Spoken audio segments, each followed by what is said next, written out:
बिस्मिल्लाहिर्रहमानिर्रहीम। अस्सलाम वालेकुम। मैं हूं डॉक्टर रेहान अली और आप मेरा यूट्यूब चैनल देख रहे हैं।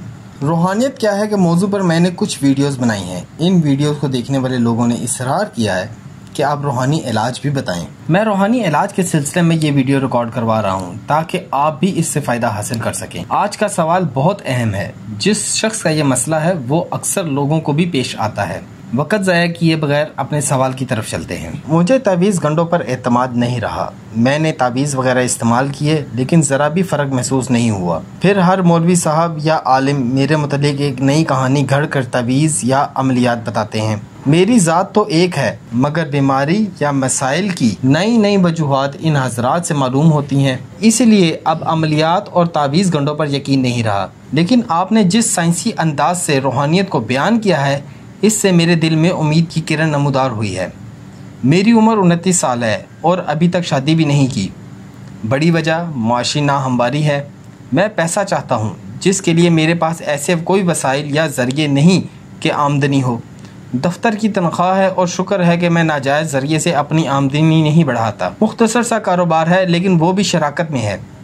हमें ज़्यादा बचत नहीं होती। छोटा सा घर है जिसमें बामुश्किल गुजारा हो रहा है और इसकी हालत भी इंतहाई खस्ता है। हर दिन कोई ना कोई बीमारी आ लेती है।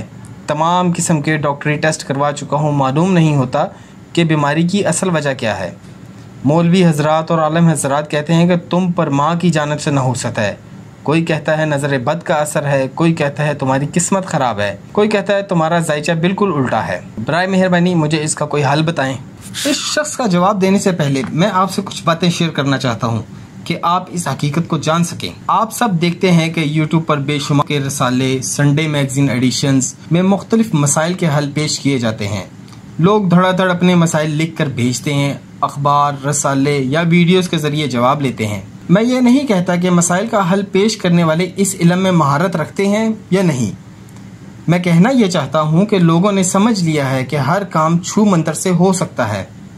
यूट्यूब की वीडियोस, अखबारों और रसालों के रूहानी कालमों ने लोगों को अपने मसाइल हल करने से, ज़िंदगी की हकीकत का मुकाबला करने से और कोशिश करने से हटाकर सुस्ती और फरार के रास्ते में डाल दिया है। ये इल्ज़ाम मुझ पर भी आयद हो सकता है कि मैं खुद भी यही काम कर रहा हूँ, फिर भी दूसरों पर क्यों तनकीद करता हूँ।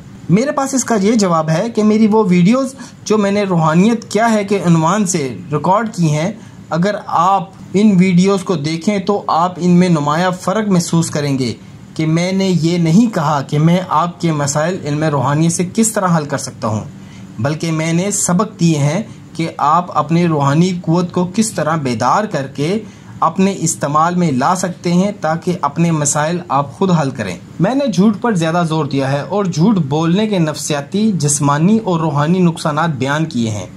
इनके अलावा इन अमाले बद का जिक्र किया है जो नफ्सियाती तवानाई और रूहानी क़ुव्वतों को बर्बाद कर देते हैं। मेरी वीडियोस का मकसद सिर्फ इतना सा है, जो लोग रूहानियत की तरफ आना चाहते हैं उनके लिए बुनियादी असूल ये है कि सच्चाई का रास्ता अख्तियार करें। इसका फ़ायदा ये होगा कि उनकी ज़ात में झटके पैदा नहीं होंगे। नेक अमाल की लहर इतनी तरोताज़ा होती है कि रूह और जिस्म को सैराब कर देती है। इससे जो बालिदगी पैदा होती है इसी का नाम रूहानियत है। बेशतर लोग जो वीडियो देखते हैं अपने मसाइल लिख कर फरमाइश करते हैं कि मुझे कोई वजीफ़ा बता दें जिससे मेरा ये मसला हल हो जाए। इस सिलसिले में अर्ज़ है, किसी को वजीफ़ा अंधाधुन नहीं बताया जा सकता। पहले मसले को देखना होता है, मुराकबे की हालत में देखना पड़ता है कि मसला क्यों पैदा हुआ और इसका हल क्या हो सकता है। कई सवाल सामने आते हैं, इसके जवाब एक मखसूस अमल के ज़रिए हासिल किए जाते हैं। बाज़ औक़ात एक एक केस कई कई घंटे लग जाते हैं। साइल का नाम, उसकी वालदा का नाम, पैदाइश का महीने को देखना होता है।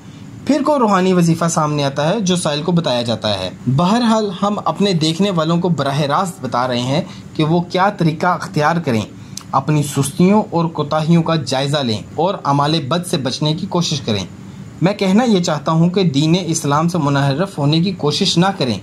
ज़िंदगी के हक़ाइक़ से मुँह मत मोड़ें। अब इस सवाल के जवाब की तरफ आते हैं जो किसी ने मुझे लिखा, और इस तरह का सवाल बहुत से लोगों के दिलों में भी होगा कि हमारे साथ भी ये सब कुछ होता है। तो उन लोगों से गुजारिश है कि वो भी इस अमल को करके अपने मसाइल का हल खुद कर सकते हैं। ये सवाल जो मेरे एक भाई ने किया, इनका मसला बहुत आसान है, मगर इनके लिए 5 वक्त की नमाज शर्त है। हर नमाज के बाद 10 मिनट के लिए आंखें बंद करके पुरसुकून होकर बैठ जाएं और महसूस करें कि आपके दिमाग में अल्लाह ताला का इस्म मुबारक या ताहिरो लिखा है। इसके मायने है ए पाक। इस मंजर को ख्याल में कायम करके हर अंदर जाते सांस के साथ कहें या मुतहिरो यानी ए पाक करने वाली। फिर इतनी देर सांस रोकी रखें जितनी देर सांस रोक सकते हैं। फिर होठों को सीटी बजाने की सूरत में गोल करके या मुतहिर कहते हुए सांस बाहर निकाल दें और महसूस करें कि दिमाग और बदन की तमाम गंदगियां खारिज हो गई हैं। 10 मिनट तक ये अमल करके 2 मिनट तक महसूस करें कि आपके अंदर बाहर पाकीज़गी ही पाकीज़गी है। फिर 72 मरतबा या बासितो पढ़ें और 11 बार कोई सा भी दुरूद शरीफ पढ़ें। अमल ख़त्म करें, तकरीबन 15 मिनट लगेंगे। 41 रोज़ इसी तरह पढ़ें। मैंने देखा है कि आपके बातिन में मनफी तसव्वुरात बहुत ज़्यादा हैं। जब भी इस अमल के दौरान आपको ये ख्याल आए छोड़ो यार किस मुश्किल में पड़ गया हूँ, तो फ़ौरन इस ख्याल को ज़हन से झटक कर 3 बार ला हौल वला कुव्वता इल्ला बिल्लाहिल अलीयुल अज़ीम पढ़ें और दिल ही दिल में कहें मैं अपने अमल को पूरा करके रहूँगा और अपने मकसद को हासिल करके रहूँगा। दिन रात उठते बैठते इस यकीन को पुख्ता रखें कि आपके घर से तमाम बीमारियां, तमाम नहूसतें खाक होकर उड़ जाएंगी और कभी लौट कर नहीं आएंगी। अपने चश्मे तसव्वुर से देखा करें कि आप पर खुशहाली और खुशगवारी का दौर है। दुआओं में याद रखें। अल्लाह हाफिज़।